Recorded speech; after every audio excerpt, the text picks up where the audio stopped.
Okay, so hello and welcome to this first educational webinar on our Microsoft Teams platform. This webinar is coming from the CETO Foundation, and we're going to be covering our Life Jacket Loaner Program reporting requirements for the 2020 boating season. I'm Gail Kulp, and I'll be leading this presentation today. So emails were sent out on Friday, March 20th with this line in the opening message. Congratulations, you've been selected to receive CETO Foundation Life Jackets for the 2020 boating season. So if you applied and you were selected, you should have gotten this email. The email also had lots of additional information and an attachment, so we wanted to take this time to explain everything to you. The first question we usually get is, when will my life jackets arrive? Our hope is that we will have them in your hands by the start of the summer boating season, and we'll let you know if there's any delay that we know of. However, just wanted to state, with everything going on with the coronavirus, we know that you need them as soon as possible. We would like to get them to you as soon as possible, but we know that there's developing situations in each state across the US as well as in other countries that could impact shipping dates and change information contained in this presentation. So this presentation is correct as of today, March 23rd. The second question we usually get is about the number of life jackets that will be sent out. We are still finalizing this and will confirm in late April or early May, excuse me. We'll also confirm your shipping address at that time to receive the life jackets. Just to let you know, the life jackets come 6 to a box. So if you end up getting the standard order of 48 life jackets, you'll end up getting 8 boxes, because 6 times 8 is 48. And while they aren't heavy boxes, they do take up a good deal of space. So this is something to plan for. Again, if you requested more life jackets, we're going to try to accommodate as many of those requests as possible. We just are confirming with our life jacket manufacturer on them coming in. When the life jackets ship to you, there will be a few items that will also be sent to you. The life jacket program manual will be emailed and contains information about setting up a life jacket loaner program, including a press kit so that you can promote the utilization of the life jackets. You're also going to get a pack of life jacket brochures, or we call buck slips, that will be sent to everyone who receives life jackets. These are to be displayed alongside the loaner life jackets, and you can get a weatherproof brochure holder for your loaner stand as well. We'll provide information all about that in the email coming in late April or early May.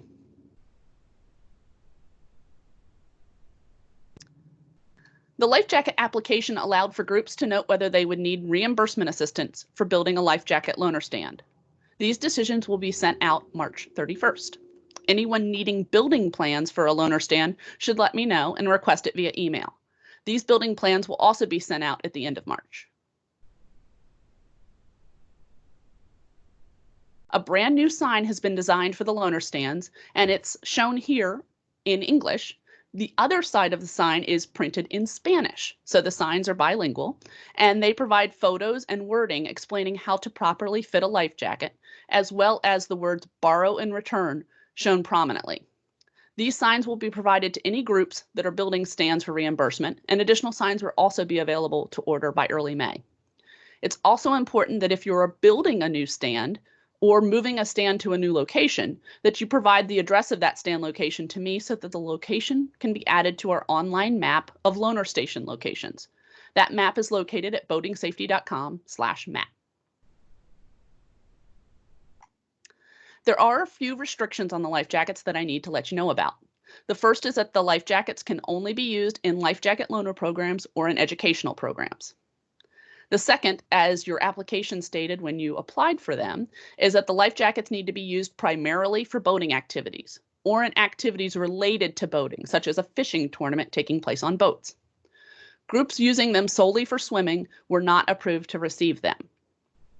The third restriction is that you are strictly prohibited from giving the life jackets away during an event, listing the life jackets as prizes or incentives, selling the life jackets, or exchanging the life jackets for other products or services. And the reason behind all this is because the CETO Foundation's Life Jacket Loaner Program is part of a federal grant. This grant is funded by the Sportfish Restoration and Boating Trust Fund, which is administered by the U.S. Coast Guard. All life jackets and the signage for the life jacket loaner stations will have this logo or a similar one, noting that the federal grant funds were used to help purchase them. You may add your logo to the loaner station signage, but you may not remove this grant logo or the CETO Foundation logo.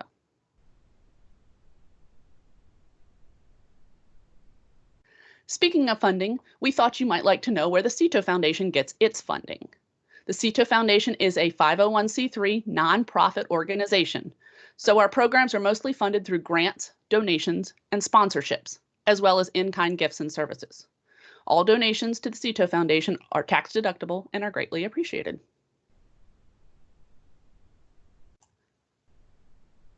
So now some information about our reporting requirements. One of the common questions we get is, why do we require our life jacket recipients to submit reports to us? Well, as I noted before, the Coast Guard is the funding agency for our life jacket loaner program, and the Coast Guard has been tasked with minimizing risk and fraud for all federal funding. The CETO Foundation uses grant funds to purchase life jackets, and then we provide those life jackets to groups like you. And we need to report back to our funding agency on the use of the life jackets, so that groups that receive them submit their reports from their locations.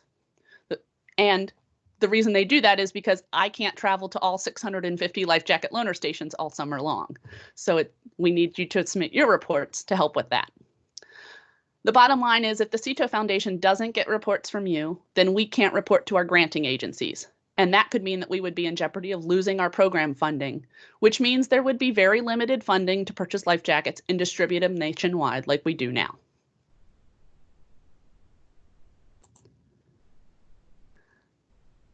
So in 2019, the CETO Foundation created a terms and conditions document to require groups receiving life jackets to report monthly on the use of the life jackets, so that the CETO Foundation can then provide these reports to the Coast Guard.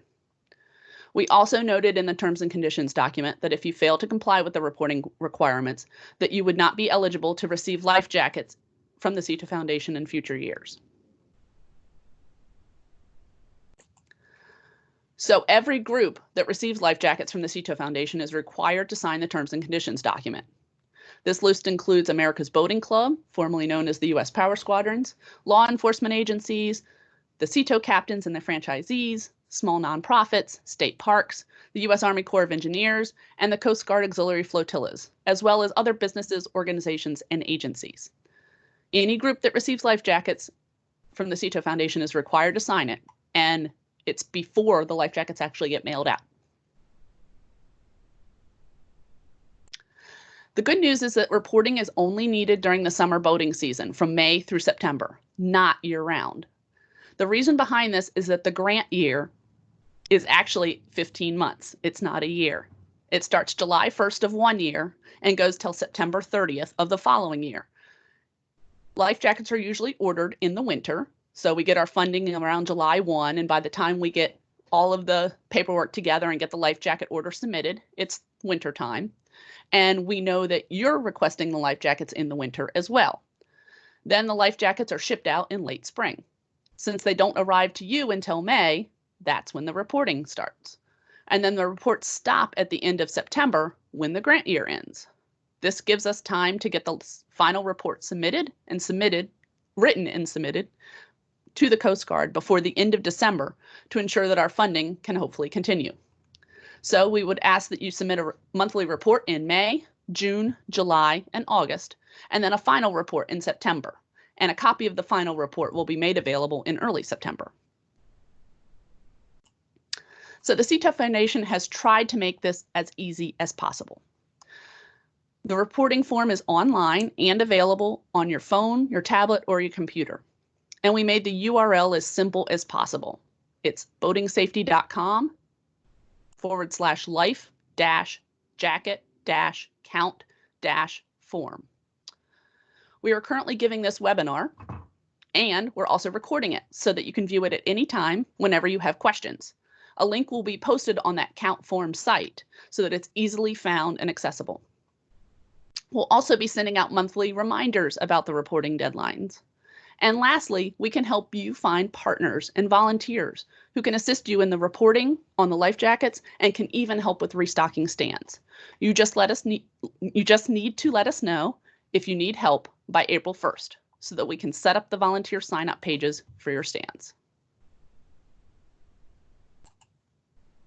So I'd like to give you a closer look at the monthly reporting form. It might be easier to see this if you go actually to the website, although it's fairly large if you're on a computer. But if you're on a phone or a tablet right now viewing this webinar, it will be easier to see it by going to the website boatingsafety.com/life-jacket-count-form. I'm going to go ahead and keep these slides going, though, for future reference for the recording. The top of the life jacket count form contains the directions. The red arrow on the screen is pointing to them. The directions say that we want you to please use this form to count the life jackets on each life jacket loaner station and conduct an inventory. You're not permitted to submit a report in any other format because we're going to have so many reports coming in from around the country. So we're asking that you not email your count in or text it in or send it in an Excel spreadsheet. All the reports need to be done on this form. We ask that you start a new form at each loaner station or inventory location as well. Direction number 3 is you only need to fill in the section of the form you are using at the time. This means you can skip the inventory section if you're checking on a loaner stand, or skip the loaner stand sections if you're checking on inventory. Items with the red asterisk or red star, and we'll get to that in a minute, are required on every form. And lastly, the last direction is we ask that when you go out to take the life jacket count, you dress for the weather and take along a black permanent marker. We'll tell you why in a second. Lastly, this top part of the form where it says tip is that we have information on how you can bookmark this page on your phones for easier access. And we have directions for both Android or Apple devices. So basically you're creating an icon on your home screen so that you can just tap that icon instead of basically having to go back through as a bookmark. The next part of the form is found by scrolling down. I've separated them into separate screens for this presentation to be able to show the separate parts, but it's all one screen, so you're not clicking to different screens. This entire part of the form is all required because it all has red asterisks. This is where you're filling in today's date, a photo or two of the life jacket loaner station, stand, or inventory location, and then you're filling in your contact information. You also are asked to fill in the location information for the loaner stand or the inventory location area. Your phone or computer may autofill some areas for you after the first few times of using this form. Just make sure if that happens that the correct information is being put in. Otherwise, all the reports may show the same location, even though you're actually at a different location taking a count.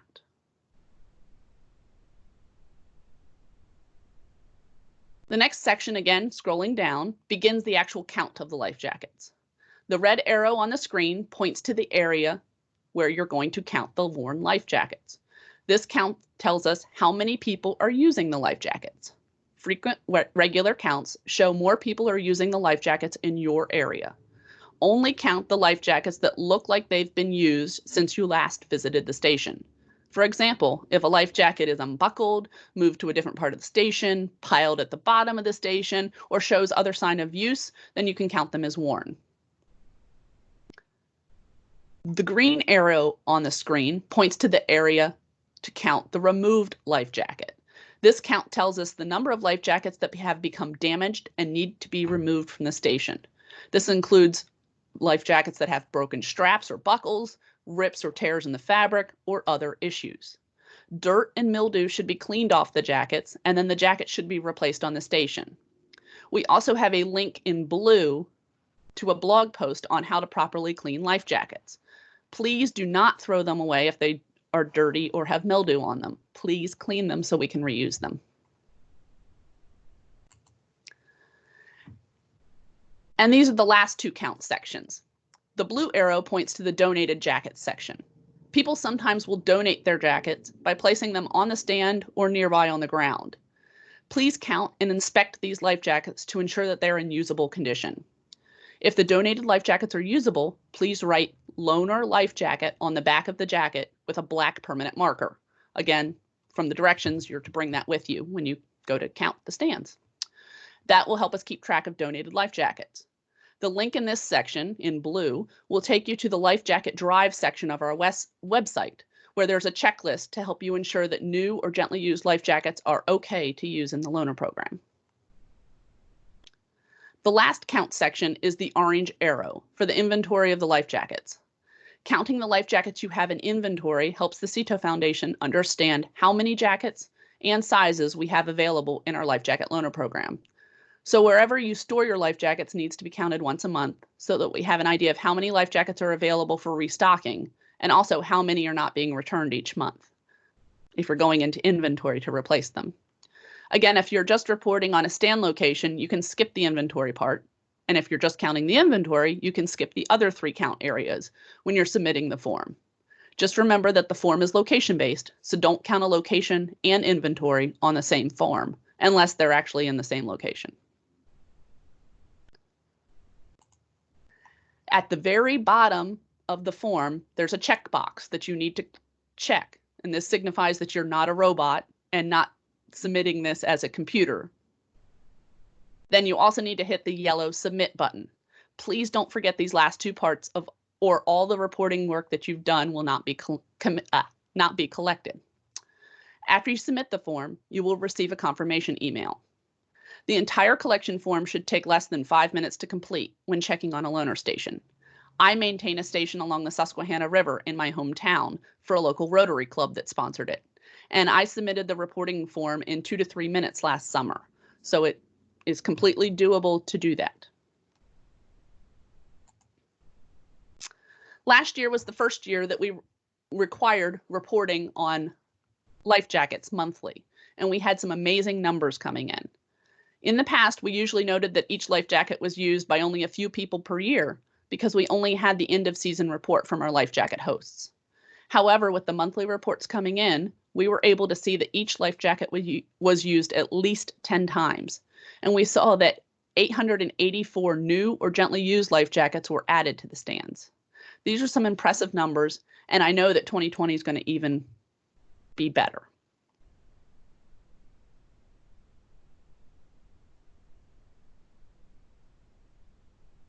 So if after viewing this webinar and reading through materials, you change your mind about hosting a life jacket loaner station or run into any problems, please let me know right away. You can call, text, or email me. My contact information is on the next slide. There have been a few times when things happen. There was unbelievable flooding in some parts of the country last year, and the life jackets and loaner stations couldn't be put out for fear of them washing away. So some locations didn't have any data to report. But these groups communicated that to me, and we knew what was going on. There's also been times when an organization, an agency, or a business decides that they don't want to host a life jacket loaner program after learning more about it. Rather than sending the life jackets out to them that will never get used, we would rather be able to send them to other groups that will be able to use them. So here is a photo of the CITO Foundation staff along with our contact information. As I mentioned at the beginning, I'm Gail Kulp, and our other staff person is Michael Wesolowski, who is our Director of External Affairs. While I am your primary contact for the Life Jacket Loaner program, we are both here to answer your questions. Reach out to us by phone or email, and you can also text those phone numbers as well.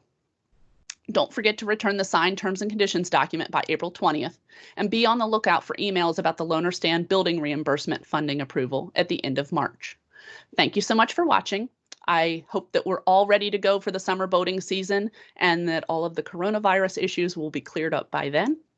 If you have any questions, feel free to reach out to me. Thank you so much. Hey, Gail, this is Scott Wright. How are you doing today?